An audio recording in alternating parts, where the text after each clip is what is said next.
c'erano stati due imprenditori di grande respiro, uno internazionale e uno nazionale, che erano venuti a visitare il sito. Vero che non c'era stata ancora alcuna trattativa, mi dicono, fra le aziende, ma c'era stata una discussione istituzionale e anche una visione del sito. Sembravano fortemente interessati, hanno parlato anche con i dipendenti con cui hanno fatto la visita nel laboratorio. A un certo punto si è aperto un tavolo istituzionale al Ministero delle Attività Produttive insieme alla Regione, al Sindaco e al Comune, che potesse trovare quelle che dovevano essere le condizioni di concretezza di questa soluzione.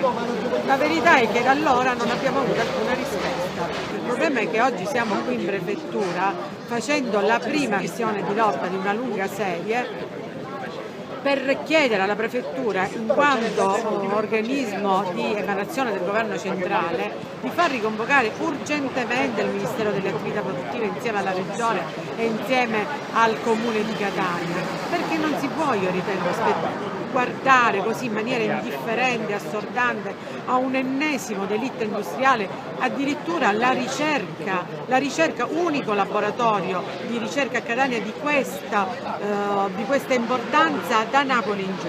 Ma perché non pensare, investiamo sulla ricerca da Catania in giù, invertiamo per una volta la tendenza?